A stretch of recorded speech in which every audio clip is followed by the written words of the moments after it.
bem-vindos novamente ao canal Entre Estantes e Mundos. Hoje eu vou fazer um resumão de Os Bridgertons.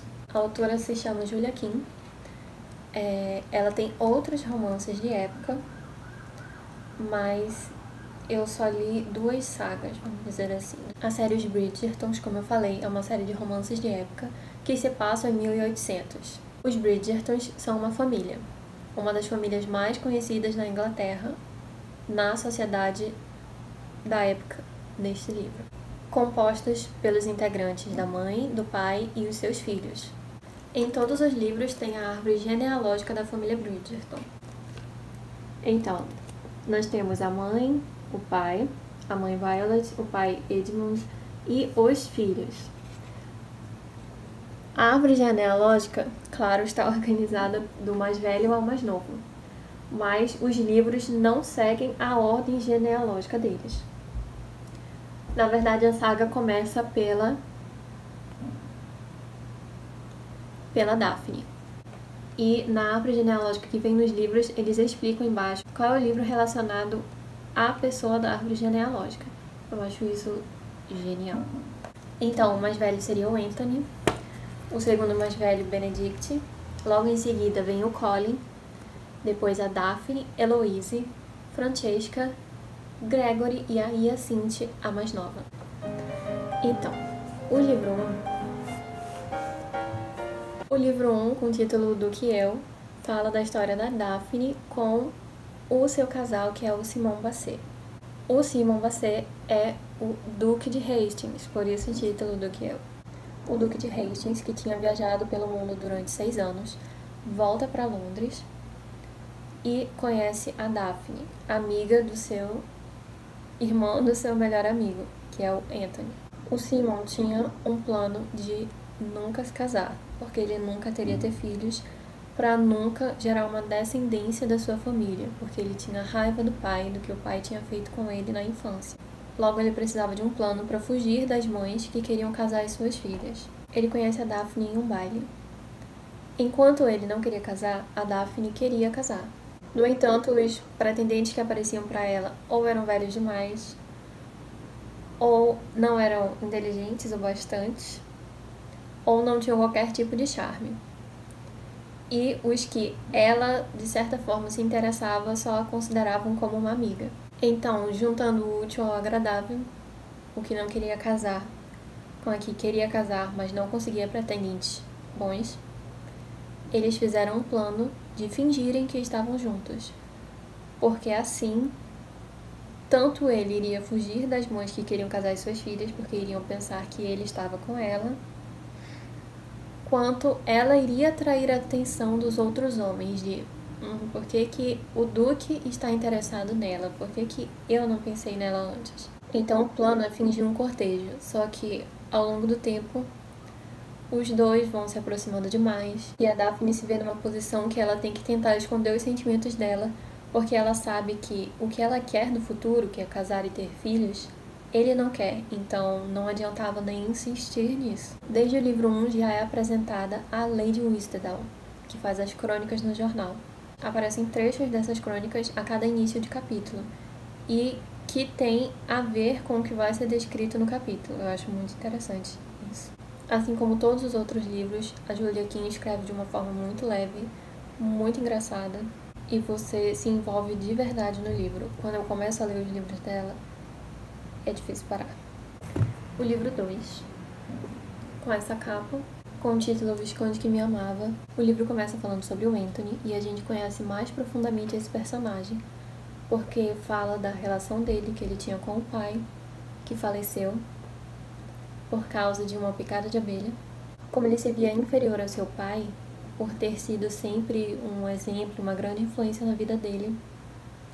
Ele sempre achou que morreria jovem, e isso ditou todos os planos da vida dele. Um dos planos dele era não casar por amor, já que ele não queria fazer a esposa dele sofrer e também não queria sofrer com isso. Em seguida, a gente conhece a personagem da Kate Sheffield e a sua irmã Edwina. Kate é a irmã mais velha e por isso ela tem um cuidado especial com Edwina, principalmente na questão da escolha do marido. Então, todos os pretendentes tentavam primeiro agradar a Kate para conseguir o coração da Edwin. Anthony resolve dar um basta na rotina de libertino e arranjar uma noiva, já que ele viu que o seu tempo de vida estava acabando com base nas crenças que ele tinha. Então ele vai em busca da esposa ideal, não pretendendo amá-la, mas que ela fosse de algum agrado. O Anthony colocou 3 condições para a escolha da esposa dele. Primeiro, a mulher deveria ser razoavelmente atraente. Segundo, não podia ser burra. Terceiro, e isso era o mais importante, ela não podia ser alguém por quem ele se apaixonasse de verdade. Então, contrariando todas as probabilidades, Anthony, nessa temporada de bailes, decide arranjar uma noiva. Ele conversa com os irmãos dele e pergunta: quem é considerado o diamante da temporada? E os irmãos respondem: Edwina Sheffield. Então Anthony decide que ela será a sua noiva. Mas para chegar na Edwina, ele teria que conquistar a Kate, para que ela aprovasse o Anthony para sua irmã. No entanto, a Kate não acreditava que o Anthony seria um bom marido, visto que ele era considerado um libertino. Então, enquanto ela fez de tudo para afastar ele da irmã, ela descobre que na verdade ele é um homem honesto e gentil, e acaba se apaixonando por ele.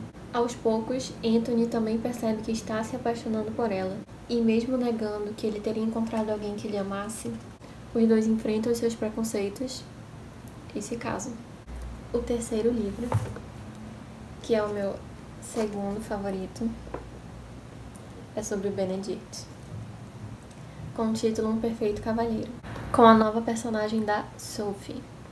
É um dos meus favoritos, porque parece uma releitura de Cinderela.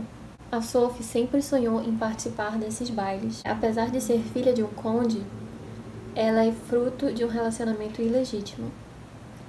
Então, ela foi relegada ao papel de criada da sua madrasta, assim que o pai morreu. Uma noite, no entanto, ela conseguiu entrar escondida num baile de máscaras da Lady Bridgerton, a Violet, mãe de todos os filhos, inclusive do Benedict. E lá, ela conhece o Benedict. O romance dos dois, ao contrário dos 2 primeiros livros dos Bridgertons, é de amor à primeira vista. E assim como em Cinderela, à meia-noite a Sophie tem que fugir do baile e não revela sua identidade ao Benedict. Enquanto Benedict procura sua dama misteriosa, a Sophie é expulsa de casa pela sua madrasta, e eles só conseguem se encontrar 3 anos depois.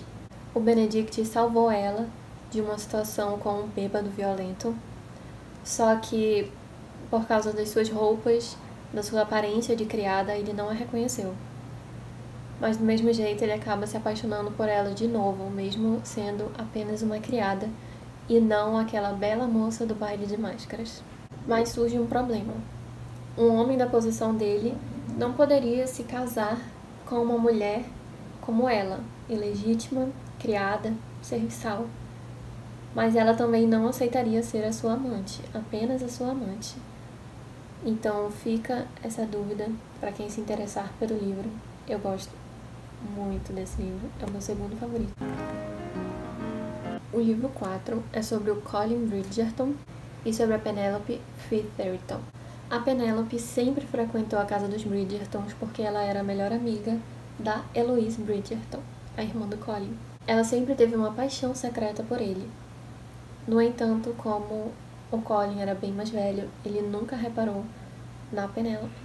Quando Colin retorna das suas viagens no exterior, ele nota o quanto a Penelope mudou, indo de uma jovem ignorada pela alta sociedade para uma mulher de uma beleza incomum.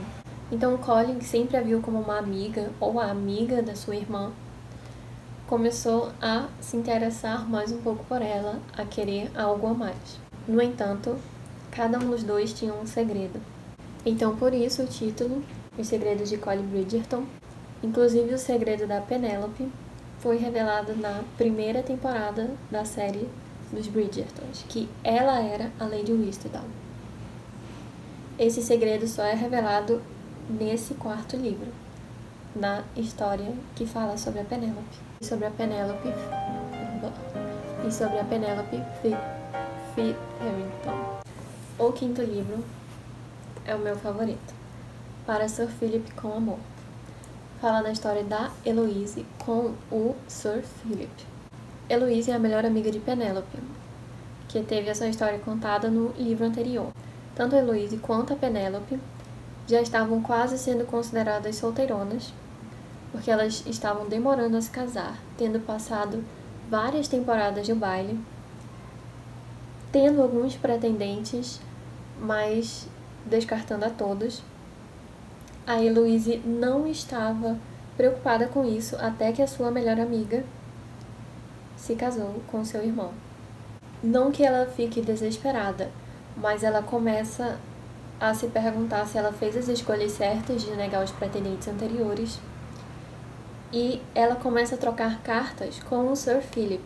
Ele tinha perdido a esposa recentemente, a Marina, que era prima da Eloise, e assim eles começaram a trocar cartas, com a Eloise mandando os pêsames, perguntando como ele estava, e eles continuaram conversando, porque afinal a Eloise sempre gostou de escrever muito e conversar com as pessoas por meio de cartas. Depois de algumas cartas trocadas, o Sir Philip faz uma proposta meio incomum. Ele convida a Eloise a passar uma temporada na casa dele e, se eles se dessem bem, que eles poderiam se casar. A sua primeira esposa, na verdade, era a prometida do seu irmão.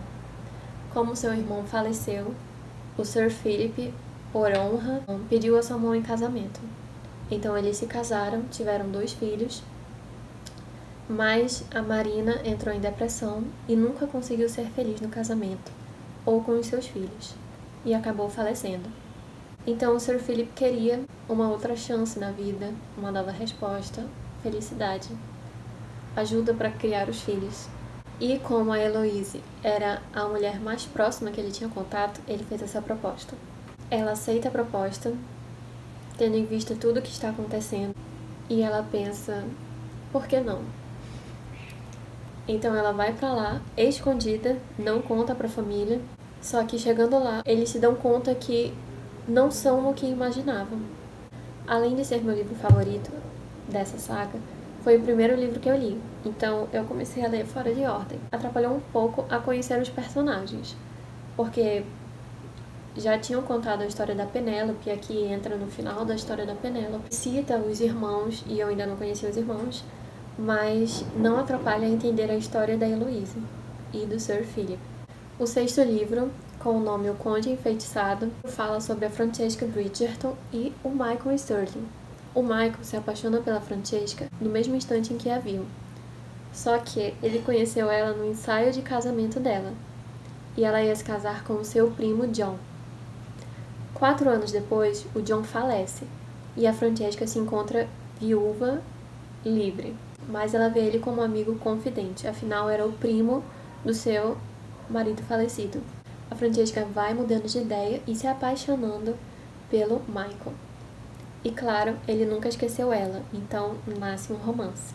O 7º livro da saga, com o título Um Beijo Inesquecível, fala sobre a Hyacinthe Bridgerton e o Gareth St. Clair. Assim como Anthony, o Gareth era considerado um libertino, mas ele e Hyacinthe conseguiram manter uma amizade. Gareth era neto de Lady Danbury, amiga de Hyacinthe. Quando a Lady Danbury pede ajuda da Hyacinthe para traduzir um texto em italiano, os dois se juntam para desvendar mistérios que envolvem o futuro de Gareth e o passado de Hyacinthe, através de um misterioso diário da avó italiana. Então eles começam a debater como seria a tradução do livro em italiano. Depois eles acabam trocando confidências e aí vão se apaixonando. Então eles acabam descobrindo as respostas que buscam um no outro. O 8º livro e penúltimo é sobre a história do Gregory Bridgerton e da Hermione Watson. Ao contrário da maioria dos homens, o Gregory acreditava no amor e queria se casar por amor. Afinal, tanto os pais, o Edmund e a Violet, quanto os outros irmãos, tinham encontrado o amor verdadeiro. E isso acontece. Ele se apaixona pela Hermione Watson, só que a Hermione está encantada por outro homem. O Gregory consegue a ajuda da melhor amiga de Hermione, a Lucinda Albernat, que não considerava o homem que ela gostava bom bastante, um bom partido. Então ela ajuda ele a conquistá-la. Só que no meio disso tudo, quem acaba se apaixonando pelo Gregory é a própria Lucy. E ela já está prometida para se casar com um homem que ela mal conhece. A pergunta é, será que o Gregory vai notar que, na verdade, quem gosta dele é a Lucy e que ela é a mulher ideal para ele? O último livro, com o título Viveram Felizes para Sempre, é uma continuação de todos os livros juntos. Então, cada capítulo fala um pouco sobre a continuação da história de cada livro. Eu achei extremamente especial a Julia Kim fazer um livro assim, porque sempre tem aquela pergunta: o que acontece depois do final feliz? Oferecendo 8 epílogos extras, cada capítulo traz mais um drama, mais uma alegria, mais histórias leves e reconfortantes. E em bônus, traz um pouco mais sobre a Violet Bridgerton, a mãe. A cada início de capítulo tem um resumo do livro ao qual o capítulo fala.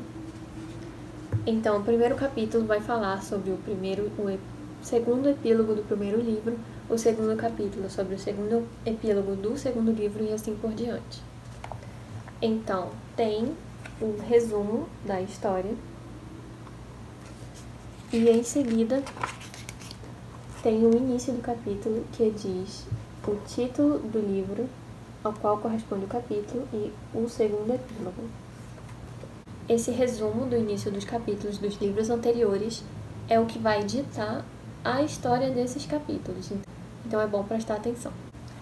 Como eu disse antes, no sumário é possível ver os livros correspondentes e o último capítulo seria sobre a história da Violet Bridgerton, finalizando assim a saga dos Bridgertons. Como eu disse antes, meus livros favoritos são Um Perfeito Cavalheiro, por ser uma releitura de Cinderela, e Para Sir Philip com Amor, por ser a personagem que eu mais me identifiquei. Deixem o joinha do vídeo. O amor não tem nada a ver com o medo de que tudo acabe, mas com encontrar alguém que o complete, que faça de você um ser humano melhor do que jamais sonhou ser.